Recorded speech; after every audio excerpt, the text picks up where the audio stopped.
M. Soumya Manoj, Assistant Professor, Department of ECE, Bharat Institute of Higher Education and Research, is going to handle the course name Electronic Devices and the topic BJT circuits. So here we will have an outline about the picture. Introduction first, next biasing and bias stability, next calculation of the stability factors, CE, CB modes and their properties, small signal low frequency operation of the transistors, then how to draw the equivalent circuit through the hybrid parameters as a two-port network, then comes a transistor act as an amplifier and expressions, that is how to calculate the current gain, input resistance, voltage gain and the output resistance, and how to plot the frequency response for the CE amplifier with and without source impedance. And finally, we will complete with the emitter follower, that is a common collector amplifier. So we will have an introduction about BJT and what are the topics we are going to cover here. So initially we start with the BJT. Everyone knows BJT, which is known as the bipolar transistors, which has a three-terminal device. It is a three-terminal device. So three-terminal device in the sense, we have an collector, emitter and base.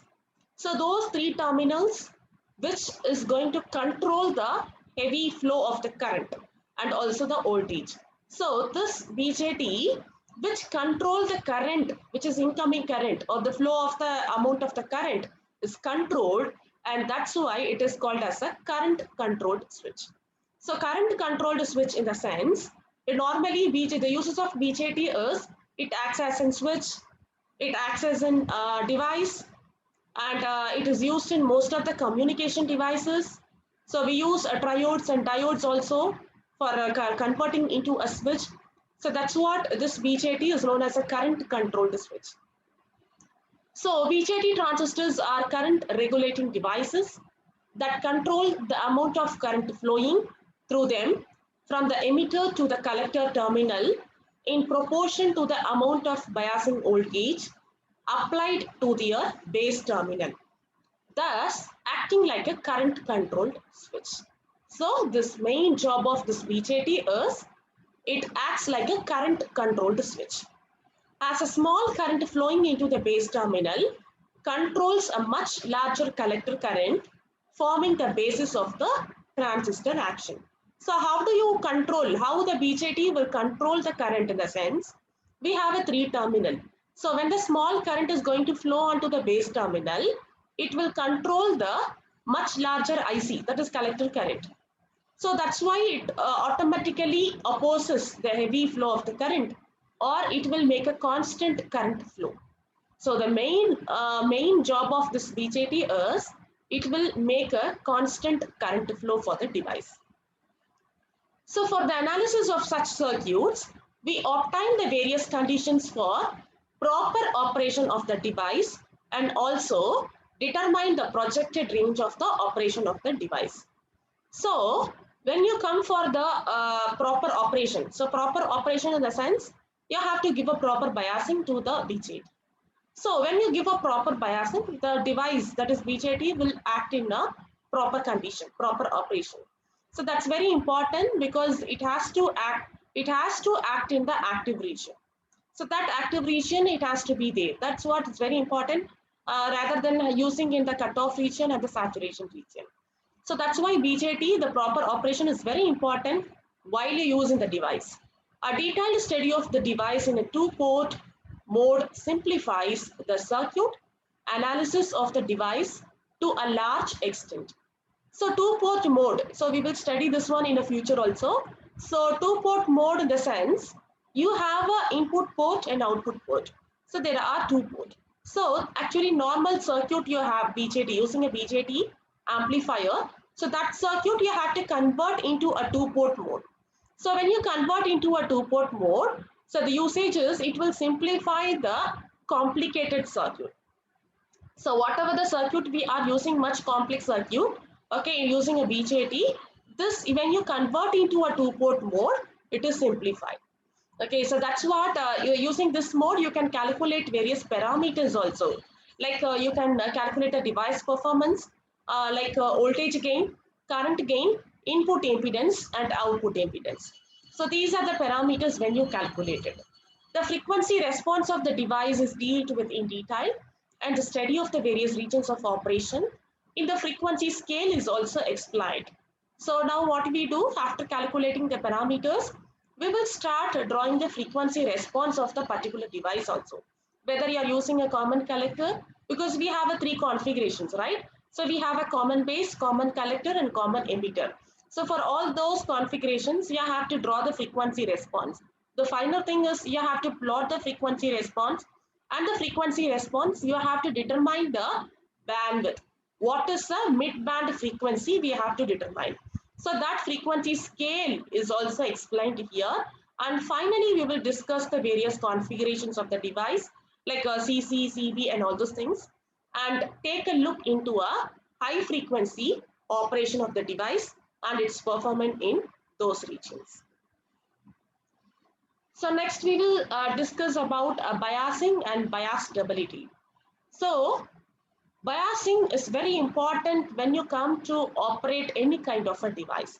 So what is biasing and what is bias stability? So we will discuss here.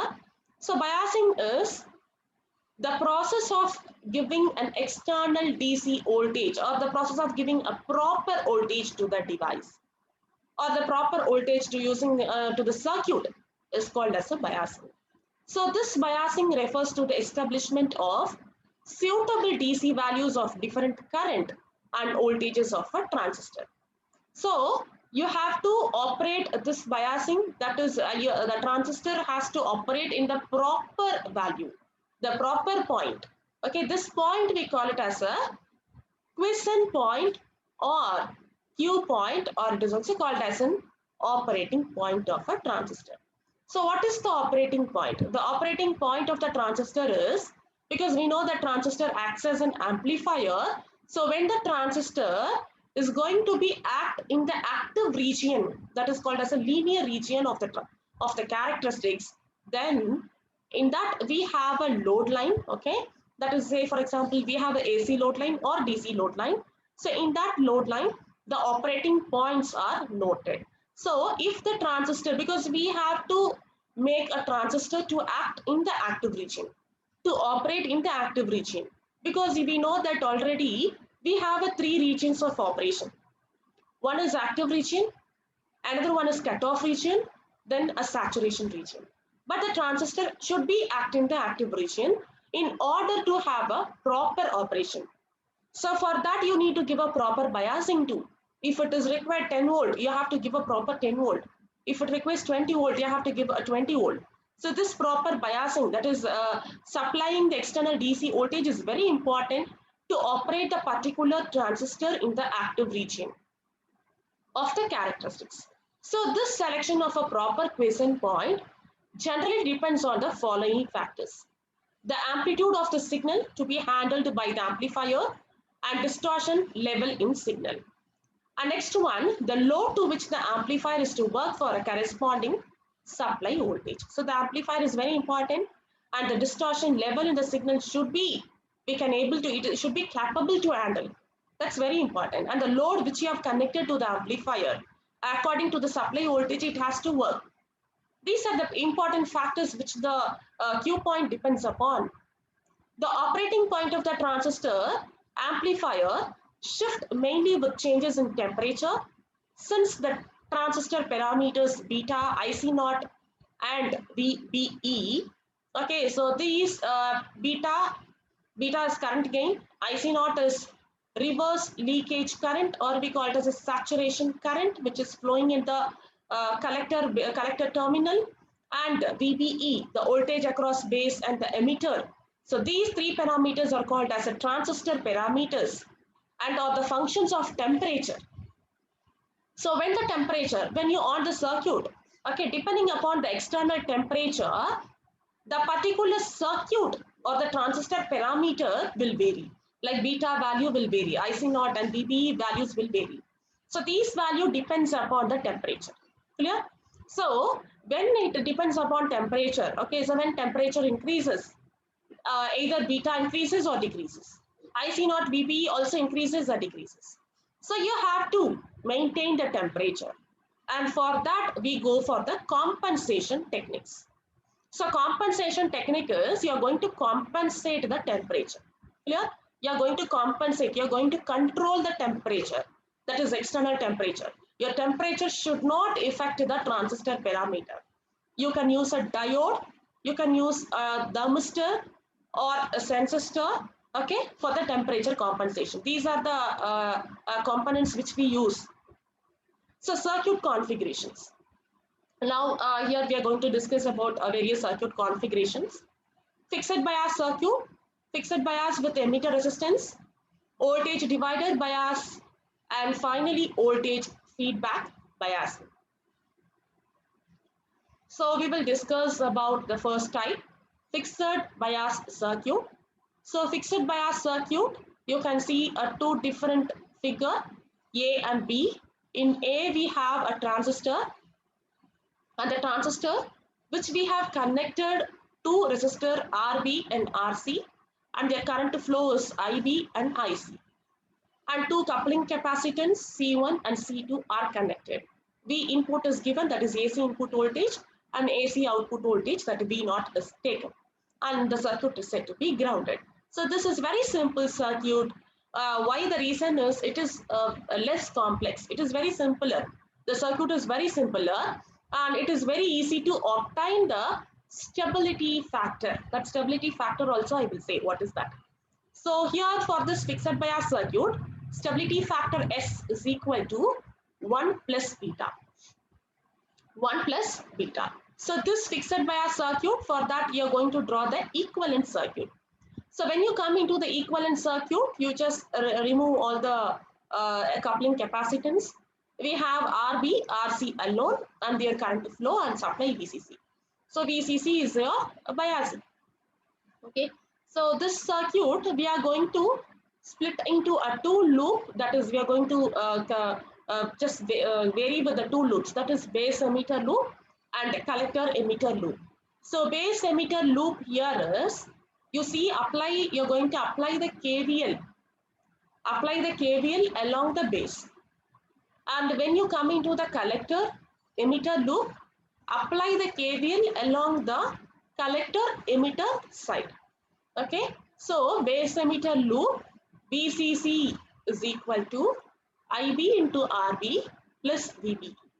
So from that you take what is IB. So IB is equal to VCC minus VBE divided by RB. And next, when you come into collector emitter loop, likewise you apply the KVL along the collector emitter. So you will have VCC is equal to ICRC plus VCE. That's what they have written there. And from that I will take what is IC. IC is equal to VCC minus VCE divided by RC. So using fixed bias circuit, for that particular circuit, it is easy to calculate what is a base and the collector current. And the relationship between IC and IB. So IC and IB, in the sense you have IC is equal to beta into IB. So beta here is a current gain. So next type we will discuss fixed bias with emitter resistance.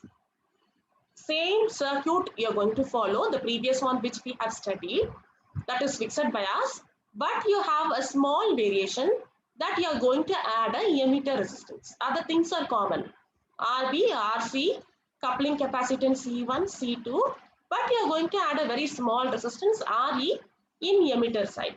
Here also we will discuss two different loop.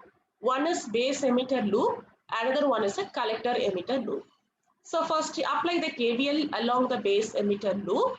So VCC is equal to IBRB plus VBE plus IERE. So then the relationship between IE and IB. So IE is equal to beta plus 1 into IB. Because we are know that IC is equal to beta into IB.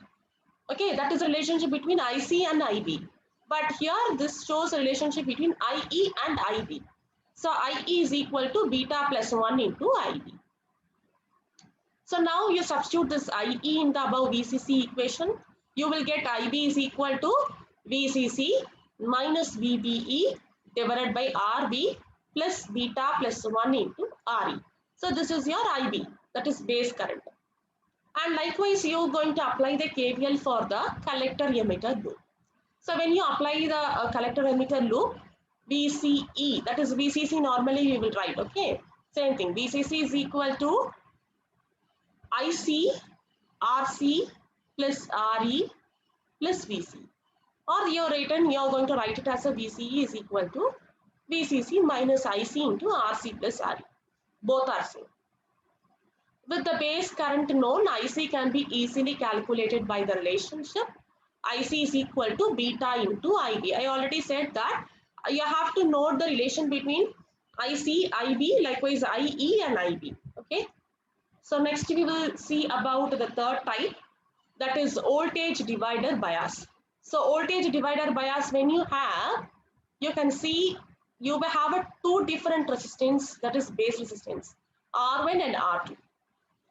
RC we have, RE we have, okay, and two coupling capacitance C1 and C2, input output voltage, your supply bias, VCC and ground, other things are common. Okay, but only one thing is you're going to add two different base resistance, R1 and R2. That R1 and R2, I'm going to take it as a RTH, equivalent resistance, RTH. So RTH is equal to two parallel, no, R1 and R2 are parallel. So RTH is equal to R1, R2 divided by R1 plus R2. Okay, so parallel means you have to write like this. If it is series, you will write RTH is equal to R1 plus R2. But it is parallel. So I'm just going to convert R1 and R2 as a RTH. That is what second figure shows, a simplified voltage divider circuit. Okay, so for this circuit, I'm going to write what is the VTH. So VTH is a voltage which is flowing across the RTH. So VTH is equal to the supply, the total supply VCC into the resistance R2 divided by R1 plus R2, the particular corresponding resistance divided by the total resistance. So, okay, so now you apply the KVL equation, okay, and along the input circuit, and you find what is IB. So IB is, we have written IB is equal to VTH minus VBE divided by RTH plus beta plus 1 into RE. Okay, here because we are not taken voltage as RTH and VTH as not R1 and R2. Okay, it just we have compressed R1 and R2 as a RTH, and the voltage across it said to be a VTH. So finally we come to the biasing, which is called as the voltage feedback biasing. So when you come into voltage feedback biasing, you see here you have a coupling capacitor C1 and C2, input voltage, output voltage V in and V naught. Emitter resistance will be there, that is RE, RC collector capacitance, resistance also there, and RB you can see something slightly different. That is feedback. Okay, so we are going to connect the RB from the collector to the base. So we have connected RB there. It's like it forms a feedback. So the input current you see from the RC is IC dash. IC dash is split up into two different current for the base IB and for the collector IC. Okay, so this is nothing but a feedback bias. So in the feedback we have connected RB. So it's called a feedback bias. And one more thing, this voltage feedback biasing is very important biasing when you compare with other types. The previous types which we have discussed, this is most probably used. Okay, and this bias, voltage divider bias, it is also called as a voltage divider bias. Okay, and here for the base emitter loop, okay, base emitter loop, you are going to apply the KVL part, that is VCC is equal to IC dash. IC dash, you know what is IC dash? That's nothing but IB plus IC into RC plus IB RB plus VBE plus IE RE. VBE is voltage across the base and the emitter. So now I substitute IC dash is equal to IC plus IB. Then the equation becomes IC RC plus IB RC plus IB RB plus VBE plus IE RE. From this equation, I am going to write what is IV, base current. IV is equal to VCC minus VBE divided by RB plus beta into RC plus RE. The reason is I'm going to convert this IE, I'm going to convert the relationship with the beta, okay, the previous relationship which we have used. So next you can see the characteristics here, transfer characteristics we have seen, and we are going to see the transfer characteristics for the germanium and the silicon, for germanium and the silicon type. Okay, two type of transistor we are going to see. So you can see the transfer characteristics here because whenever we plot the characteristics, we will plot with respect to the voltage with current, VBE versus IC. Okay, millivolt versus milliamps. So you can see the plot here, it's linear. You can compare with the voltage, it is said to be a linear. Okay, this is for the germanium. You just see voltage, you can see as minimum slight variation of the voltage, then it gradually increases and the current gradually increases. Okay. Next one you can see this is for the silicon transistor. Silicon transistor also for the input voltage, that is VBE versus IC, we are going to plot it. And here for three different temperatures we have noted, that is 50 degrees Celsius, 100 degrees Celsius and 150 degrees Celsius. And corresponding circuit also we have given, self-bias circuit. So self-bias circuit, you see, it's self-bias is what? It automatically biases it. Okay. You can see here, you have three resistance, RC, RE and RB. And you have a current flow IC, IE, IB. IE is equal to IB plus IC, supply voltage V. So self-biases, it automatically biases, okay? And when you go for the silicon transistor also, you can see here also, depending upon the temperature, there is a slight variation in the voltage. Okay, voltage 0.3, then it varies for 0.4, then the temperature reduces, your voltage also increases. So this is what. And next characteristics, if you see, this is a variation of the IC, collector current, with a temperature because of VBE, IC naught and beta. So we are going to plot the voltage with respect to the, that is VBE voltage, output voltage with respect to the IC, collector current. That is, we have three important parameters already discussed, VBE, IC naught and beta. So you have two different transfer characteristics, T1 and T2, where T2 is greater than T1. So for T2 and T1, we have plotted two different current, IC1 and IC2. And for two different transfer characteristics, we have plotted the two different VBE voltage, that is V1 dash and V2 dash. And the load line also we have plotted. Okay, load line in a sense, it's which defines the operating point. So these are the transfer characteristics with respect to the IC. So next comes a calculation of the stability factor. So what is stability factor? Because I already said that the temperature, depending upon the temperature, the three parameters will vary. The three parameters in the sense beta, VB and IC naught will vary. But it should not be there. For that, we are going for the compensation. So these parameters should be stable. And for that, I'm going to define the stability factor S. Okay. So these three parameters should be stable, should be constant.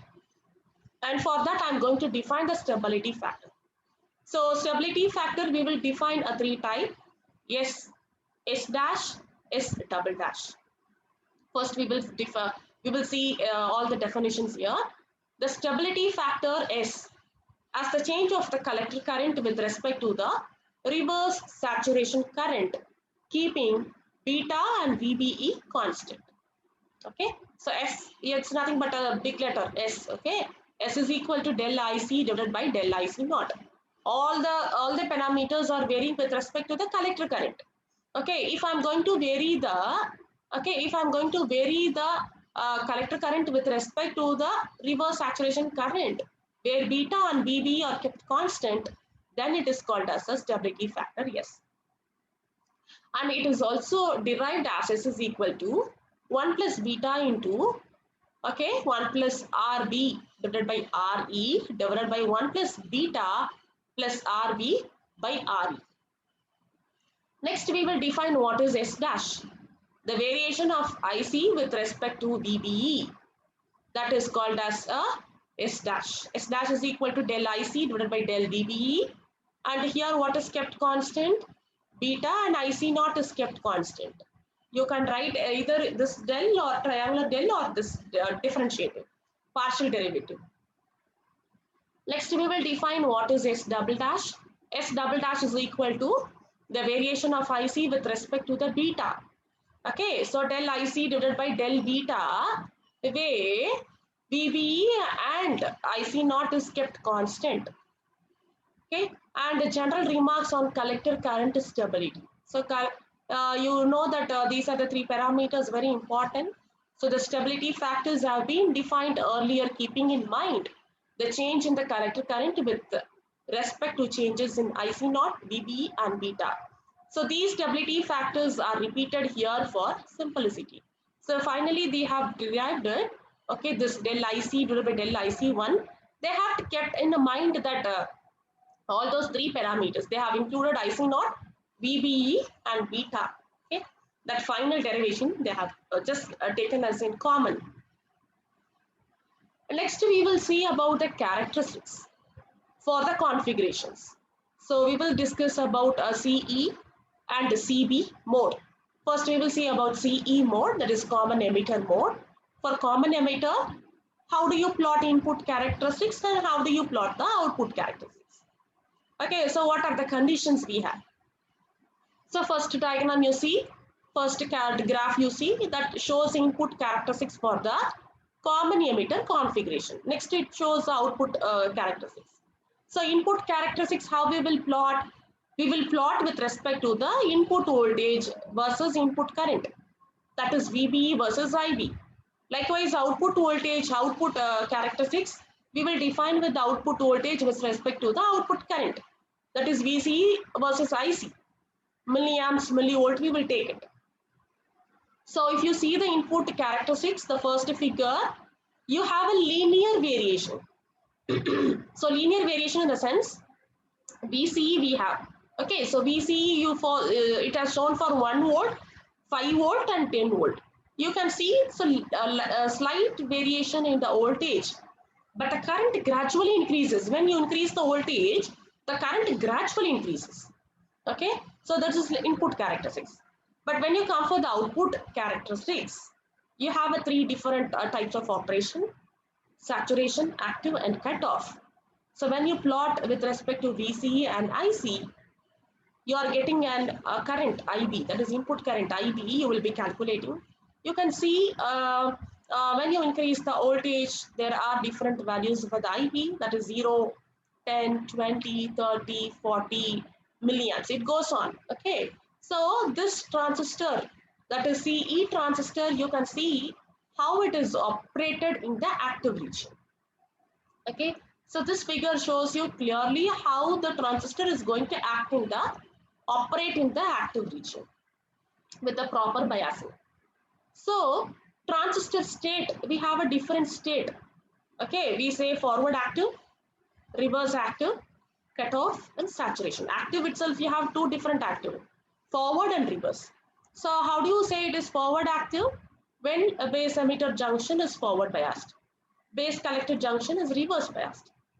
And reverse active, just reverse. Okay, base emitter junction is reverse bias, base collector junction is forward bias. Cutoff, both the junctions should be reverse. Saturation, both the junctions should be forward bias. So these are the conditions when you draw the modes. Next we will see about a common base mode. Common base mode, here also we will have an input characteristics and output characteristics. Input characteristics, how do you do? Input voltage versus input current, VBE versus IE. So output voltage, what is output voltage? VCB. VCB, you see, when I'm slightly increasing VBE, my IE current gradually increases. Okay, so it is increasing steeply also. And when you come for the output characteristics, when we see that output voltage VCB versus the output current IC, And what is the input current IE? Same way we have a three regions, saturation, active and cutoff. This will show how the transistor is operating in the active region. Okay, here also it is highly linear. 0, 10, 20, 30, 40 milliamps, it goes on. So this is input and output for the CB mode. Next one, we will start small signal low frequency operation of the transistor. So small signal low frequency operation of the transistor in the sense, okay, for example, why we go for this circuit, we call it as a two-port system model. So two-port system model, why we need to go for the two-port model? So you have a complex circuit, okay, you will have a very complex circuit. So this complex circuit, what you have to do, it is very quite difficult to calculate input impedance, output resistance on all those things. It's quite difficult. So what we do is we will convert this complex circuit into a two-port model. This model will have you all the important components, what are the required everything. And finally, this from this two-port simplified model, we will discuss what are the parameters we need, like HIE, HR, HF, HO. Okay. So why the reason is why we go for this hybrid parameter in the sense, we will see what are the required parameters. It is very easy to calculate. It is this two-port model is not time consuming. It simplifies the circuit. It is easy to calculate. So we have various advantages. So that's what, but this has a unique formulas. You have to calculate it. So for the hybrid equivalent model to be described, the parameters are defined at an operating point that may or may not give an actual picture of the operating condition of the amplifier. The quantities, that is HIE, HRE, HFE, and HOE, are called the hybrid parameters and are the components of a small signal equivalent circuit. So the description of a hybrid equivalent model begins with a general two-port system. So this, you see this HIE, HRE, EE, we have no, that E defines the emitter. You can write C for the collector. You can write B for the base. Okay, depending upon the configuration, you change it. So we will see only the two-port here. Okay, only we will see only about the two-port model, and we will discuss about other things in the coming slides. So you see the figure here. Have you seen the black box? Black box is a transistor. Okay, transistor has a two-port. What are the two-port? Port 1, port 2. Input port, output port. Input port has an input current, input voltage. Output current has an output voltage and output current. V0, I0. Okay, so that's why we call it as a two-port network. Input and output are called as a two-port network. So we are connecting the transistor in between. So this VI and I0. How do you calculate VI? VI, what is VI? Input voltage. What is I0? Output current. So VI is equal to H11 II plus H12 V0. I0 is equal to H21 II plus H22 V0. This is a simplified equation. From this only we will derive the other parameters. Okay, so H11. So H11 in the sense,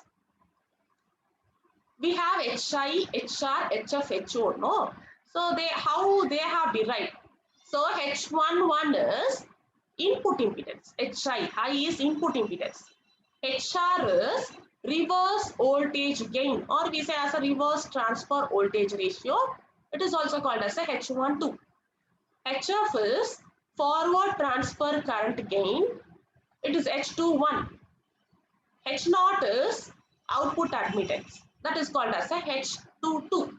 So these are the converted parameters. Okay, from these parameters only, we will calculate what are the required. So next diagram will give you a clear H parameter circuit. For a transistor, even though it has three basic configurations, they are all 4 terminal configurations. and thus the resulting equivalent circuit will have the same format. The H parameter will however change with each configuration. To distinguish which parameter has been used or which is available, a second subscript has been added to the H parameter notation. So that's what they said here. You have like HIE, okay, that E. If it is emitter, you add E. If it is base, you add B. If it is a collector, you add C. Okay. So depending upon the parameter notations, you add it. So you can see the circuit. They have not added any kind of notations here. Simply they have given a complete hybrid equivalent model. Input voltage, VI. Input current, II. At the output part, you see output voltage, output current, V0 and I0. You have a two resistance, input and output. Input resistance is HI, output resistance is H0. HI is called input impedance. H0 is called output admittance. And input part you have, you can see a sine wave, that is HR V0. HR V0. Reverse voltage gain. Output part you see an arrow mark, that is a current. HF II. Forward current gain into II. Okay. So this is a very simplified hybrid equivalent model. Now we will see by adding the configuration, by adding the donation. Okay. So next year we will have a transistor as an amplifier. So transistor as an amplifier, we know that transistor obviously it acts as an amplifier and oscillator. You see the transistor, which is a common base is grounded, and you input supply, output supply, that is VEE, VCC supply.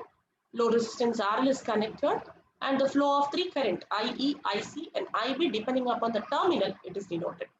Okay, so a simple diagram, NPN transistor, how it is acted in a common base mode. Next one, expressions of current gain, input resistance, voltage gain, and output resistance. So now how we are going to calculate the current gain, input resistance, voltage gain, and the output resistance. So the H parameter equivalent circuit of a transistor amplifier having a voltage source VG with its input resistance RG connected to the input terminals and the load resistance RL connected to the output terminal. You see this equivalent circuit for any kind of a transistor. We have not converted. This is a very common model. If you see the circuit, input part we have, output part we have. The previous diagram, just we have to compare with the previous one. Okay, here we have added the input supply VG. We say as a voltage source. RG, input resistance. HI, input impedance. HR, V0. HR is reverse voltage gain into V0, output voltage. And output stage, when you come, HFIB, forward current gain, 1 by HOE, output admittance. And finally, we have V0 and I0, and which is connected with the load RL. It's a very simplified equivalent circuit of any transistor amplifier. Now from that, we will derive the basic equations, expressions. Current gain is, we call it as a AI, capital AI. Okay, so AI is equal to output current by input current, IL divided by II. IL is output current, load current. That also we can write it as a minus I2 by II. So how it comes minus I2, IL is equal to minus I2. How it comes depending upon the direction of the current flow. So it is reverse. So I'm writing as a minus I2. Okay. So for that equivalent circuit, what is AI? AI is equal to minus HF divided by 1 plus H0 into RL. So we have written only the prescribed equation. Okay. Input resistance RI. RI, what is RI? RI is input resistance. RI is equal to V by I. So input voltage by input current, V1 divided by I1. Or RI is equal to HI minus HF HR into RL divided by 1 plus H0 into RL. You know what is H0? HF HR. Okay, so all the notations we have written. Next comes voltage gain. Voltage gain or voltage amplification is defined as the ratio of V2, that is output voltage, to the V1 input voltage. AV is equal to V2 by V1, okay, or AV is equal to minus HF RL divided by HI plus del H RL. So this equation where del H is equal to HI H naught minus HF HR. Output resistance R naught. So R naught output resistance, how do you calculate? Output voltage by output current, that is V2 divided by I2. Or R naught is equal to RG plus HI divided by RG H naught plus HI H naught minus HF HR. So these equations we have to derive it. Okay, so these equations will be very easy to calculate for emitter calculation and for collector and base configurations. This will show you a clear frequency response plot for the CE amplifier with and without the source impedance. At different frequencies of the input signal, the performance of the device is different. The analysis till now has been limited to the mid-frequency spectrum. The frequency response as an amplifier refers to the variation of the magnitude and the phase of the amplifier with frequency. So when you come to the plot of the frequency response, we have to calculate what is the phase and the magnitude of the amplifier. That's very important. So we have two figures. First figure show you gain versus frequency for the CE amplifier. Second figure shows a phase angle versus frequency for the CE amplifier. So when you come into the first diagram, you have plotted a frequency with respect to the magnitude. Second diagram with a frequency with respect to the phase angle theta. So you can see mid-frequency range, that is middle cutoff. Okay, you have upper cutoff, we have a lower cutoff. That between that we will have a mid-frequency range. A low frequency range is very low, lesser than the lower cutoff frequency. And when you come to the figure 2, you can see the phase angle variation also. Okay, 90 degree, 180 degree, 270 degree. So up to 270 degree, the theta will vary. Finally, we will have an emitter follower circuit. So emitter follower is very important one, which is also called as a common collector amplifier. So common collector amplifier is very frequently used, which compare with among other amplifiers CE and CB. Okay, and for the CC amplifier, emitter follower, we have calculated current gain, input resistance, voltage gain, and the output resistance. So you can see the diagram, emitter follower configuration. Okay, so emitter follower configuration, you see CC, your collector is common, two coupling capacitance C in and C out, R1, R2, RL load we have, RG is input resistance, VG is input voltage, supply voltage is VCC. All these things are common. It is said to be a common collector amplifier. The collector is common. We don't have any resistance at the collector side. And the current gain, how do you calculate the current gain? AI is equal to minus IE by IB, that is equal to 1 plus HFE divided by 1 plus HOE into RL. Okay, and RI is equal to input voltage by input current. VI by IB is equal to HIE plus AI RL. Voltage gain AV is equal to VL by VI, that is output voltage by input voltage, that is equal to AI RL by RI. Output resistance R0 is equal to output voltage divided by the output current, that is RG plus HIE divided by 1 plus RG, HOE plus HIE, HOE plus HF. So this emitter follower, which is used for the impedance matching. Okay, so that's very important one. And so far we have discussed about all the types of configurations with your frequency plots. Okay, thank you.